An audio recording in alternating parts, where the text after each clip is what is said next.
Religion and history ചാനലിലേക്ക് ഏവർക്കും സ്വാഗതം. രണ്ടാം ലോക മഹായുദ്ധ കാലഘട്ടത്തിൽ നാസി ജർമ്മനിയിൽ നടന്ന ഹോളോകോസ്റ്റ് എന്ന സംഭവ പരമ്പര എന്താണെന്ന് നമുക്ക് പരിശോധിക്കാം. 1941 ജൂലൈ 31 ജർമ്മൻ സൈനിക കമാൻഡറായിരുന്ന ഹെർമൻ ഗോറിംഗ് ഹിറ്റ്ലറിന്റെ ഗെസ്റ്റപ്പോ എന്ന രഹസ്യ പോലീസിന്റെ സെക്യൂരിറ്റി സർവീസ് മേധാവി റെയിൻഹാർഡ് ഹെൻറിയാക്കിന് ഇങ്ങനെ എഴുതി: ജൂതന്മാരുടെ ചോദ്യത്തിന് ഫൈനൽ സൊല്യൂഷൻ നൽകാനുള്ള സമയമായിരിക്കുന്നു. അന്തിമ വിധി, അന്തിമ പരിഹാരം.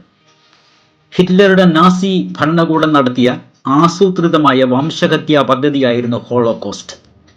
ഭൂമുഖത്തു നിന്നും ജൂതരെ തുടച്ചു നീക്കുകയായിരുന്നു ഇതിന്റെ ലക്ഷ്യം. നാസികൾ ഇതിനായി പ്രത്യേകം പദ്ധതികൾ തയ്യാറാക്കി.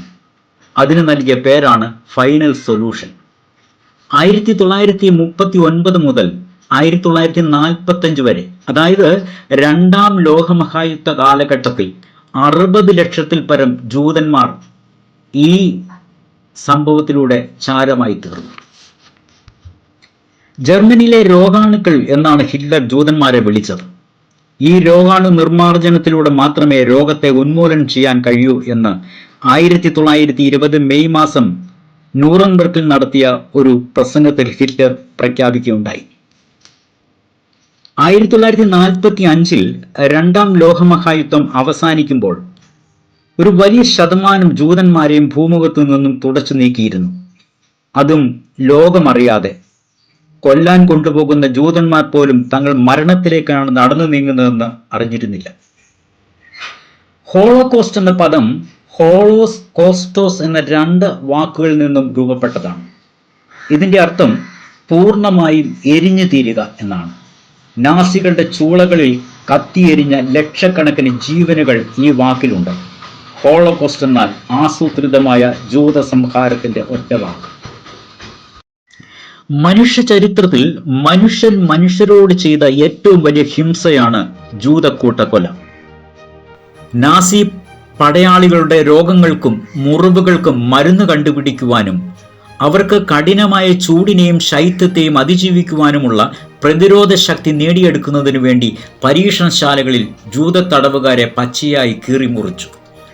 മലേറിയ പോലുള്ള രോഗങ്ങൾക്ക് പ്രതിവിധി കണ്ടെത്തുവാൻ പെൺകൊതുകുകളെ കൊണ്ട് കടിപ്പിച്ച് രോഗമുണ്ടാക്കിയതിനു ശേഷം അവരിൽ മരുന്നുകൾ പരീക്ഷിച്ചു. ഇതിൽ രക്ഷപ്പെടാത്തവരെയെല്ലാം വെടിവെച്ചു കൊന്നു. വിഷത്തിന്റെ വീര്യം പരീക്ഷിക്കുന്നതിനു വേണ്ടി തടവുകാർ അറിയാതെ അവർക്ക് കൊടുത്ത ഭക്ഷണത്തിൽ വിഷം ചേർത്ത് നൽകി. നാസി ഡോക്ടർമാർ പൂർണ്ണ ഗർഭിണികളായ ജൂത സ്ത്രീകൾക്ക് അനസ്തേഷ്യ പോലും കൊടുക്കാതെ പച്ചയ്ക്ക് വയറീറി കുഞ്ഞുങ്ങളെ പുറത്തെടുത്തു. ഫൈനൽ സൊല്യൂഷനായി നാസികൾ കണ്ടത് എല്ലാ ജൂതരെയും കണ്ടെത്തുക, വേർതിരിക്കുക, കടത്തുക, കൊല്ലുക എന്ന പരിഹാരം ആയിരുന്നു. അതിനുവേണ്ടി എല്ലാ ജൂത ഭവനങ്ങൾക്കും മഞ്ഞ അടയാളം പതിച്ചു. ജൂതരെ കൂട്ടം കൂട്ടമായി ഗസ്റ്റോവിലേക്ക് കടത്താൻ തുടങ്ങി. പോളണ്ടിലെ ഓഷിറ്റ്സ് കാർത്തോവിന് സമീപം കോൺസെൻട്രേഷൻ ക്യാമ്പുകൾ രൂപം കൊണ്ടു. സൈക്ലോൺ ബി എന്ന വിഷവാതകം തയ്യാറാക്കപ്പെട്ടു. ഹിറ്റ്ലറുടെ SS സംഘം ആയിരക്കണക്കിന് വിഷവാതക ടിന്നുകൾക്ക് ഓർഡർ നൽകി. വിഷട്ടിന്നുകൾ കൃഷിയുമായി ബന്ധപ്പെട്ട കാര്യങ്ങൾക്കാണെന്ന് പ്രചരിപ്പിച്ചെങ്കിലും അതൊക്കെയും ഹോളോകോസ്റ്റിനുള്ള ഒരുക്കമായിരുന്നുവെന്ന് ജൂതരോ ജർമ്മൻ ജനതയോ അറിഞ്ഞിരുന്നില്ല. ജൂതരെ ഓരോ പ്രദേശത്തു നിന്നും ഹോളണ്ടിലെ ഓഷിറ്റ്സിലേക്ക് എത്തിക്കാൻ പ്രത്യേകം ട്രെയിനുകൾ ഓടി. ട്രെയിനിൽ കയറ്റിവിടുന്ന ജൂതന്മാരെ സ്ത്രീകൾ, കുട്ടികൾ, പുരുഷന്മാർ എന്നിങ്ങനെ വേർതിരിച്ചു. അതിൽ നിന്നും യുവാക്കൾ, യുവതികൾ, പ്രായമായവർ, രോഗികൾ, അവശർ, മാനസിക വിഭ്രാന്തി ഉള്ളവർ എന്നിങ്ങനെയും വേർതിരിച്ചു. ജോലി ചെയ്യാൻ കഴിയില്ലാത്ത എല്ലാവരെയും ഉടൻ തന്നെ കൊന്നൊടുക്കി. ഓഷിറ്റ്സ് ക്യാമ്പ് തുടങ്ങുന്നത് 1940 ജൂൺ 14 ആണ്. 3 പ്രധാന ക്യാമ്പുകളും 140ഓളം ചെറിയ ക്യാമ്പുകളും ഉണ്ടായിരുന്നു. ബെർക്കനാവിലായിരുന്നു രണ്ടാമത്തെ വലിയ ക്യാമ്പ്. 3ാമത്തെ ക്യാമ്പിലും ആയിരക്കണക്കിന് ആളുകളെ കൊല്ലുവാനുള്ള സൗകര്യങ്ങൾ ഉണ്ടായിരുന്നു. പട്ടിണി, ഭീകരമർദ്ദനം, മരിക്കും വരെ തൊഴിൽ, ശാസ്ത്ര പരീക്ഷണം എന്നിവയായിരുന്നു രീതികൾ. ഭക്ഷണം ജീവൻ നിലനിർത്താൻ വേണ്ടി മാത്രം. ഇങ്ങനെ പട്ടിണി കിടന്ന് മരിച്ചവർ ലക്ഷത്തിലധികം ആളുകൾ വരും. ഹോളണ്ടിലേക്ക് അയച്ച 1000-ഓളം ജൂത തടവുകാരാണ് വാതകച്ചൂളകൾ നിർമ്മിച്ചത്. സ്വന്തം ശരീരങ്ങൾ കത്തി അമരുവാനുള്ള ചൂളകളാണ് തങ്ങൾ നിർമ്മിക്കുന്നതെന്ന് അവർ ഒരിക്കലും അറിഞ്ഞിരുന്നില്ല.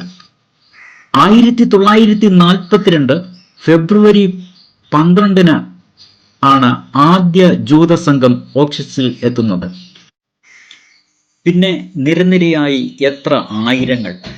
നാനാഭാഗത്തു നിന്നും ആട്ടി ഓടിക്കപ്പെട്ട ജൂതർ പൊള്ളുന്ന ചൂടിലും കോച്ചുന്ന മഞ്ഞിലും ഇരുമ്പ് വണ്ടികളിൽ അറക്കാൻ കൊണ്ടുപോകുന്ന മാടുകളെ പോലെ കുത്തി നിറച്ച് ഓക്സിസിലെ തടങ്കൽ പാളയത്തിലേക്കും അവസാനം ഗ്യാസ് ചേംബറിലേക്കും.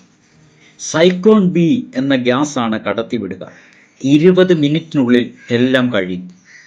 അങ്ങനെ ഒന്നും രണ്ടുമല്ല, 60 ലക്ഷത്തിൽ പരം ജൂതരാണ് ഗ്യാസ് ചേംബറിലും മറ്റ് രീതികളിലും കൊന്നൊടുക്കപ്പെട്ടത്. എന്നാൽ ഈ കൊടും ഭീകരത അന്ന് വരെ പുറം ലോകം അറിഞ്ഞിരുന്നില്ല. അവിടെ നിന്നും രക്ഷപ്പെട്ട റൂഡോൾഫ് ബർബ, ആൽഫ്രഡ് വെയ്റ്റ്സലർ തുടങ്ങിയ തടവുകാരാണ് അവിടെ നടന്ന കൊടും ഭീകരതകൾ ലോകത്തോട് വിളിച്ചു പറഞ്ഞത്. അതും രണ്ടാം ലോകമഹായുദ്ധം അവസാനിപ്പിച്ചതിന് ശേഷം, ഓക്സിസിനെ റഷ്യൻ ചെമ്പട മോചിപ്പിച്ചതിന് ശേഷം മാത്രമാണ് ഇതെല്ലാം പുറം ലോകം അറിയുന്നത്. ഈ വീഡിയോ ഇഷ്ടപ്പെട്ടെങ്കിൽ ഈ ചാനൽ സബ്സ്ക്രൈബ് ചെയ്യുക, ലൈക്ക് ചെയ്യുക, ഷെയർ ചെയ്യുക. വീണ്ടും ഇതുപോലെയുള്ള വീഡിയോകളുമായി നിങ്ങളുടെ മുമ്പിൽ എത്തുന്നതുവരെ എല്ലാവർക്കും നന്ദി, നമസ്കാരം.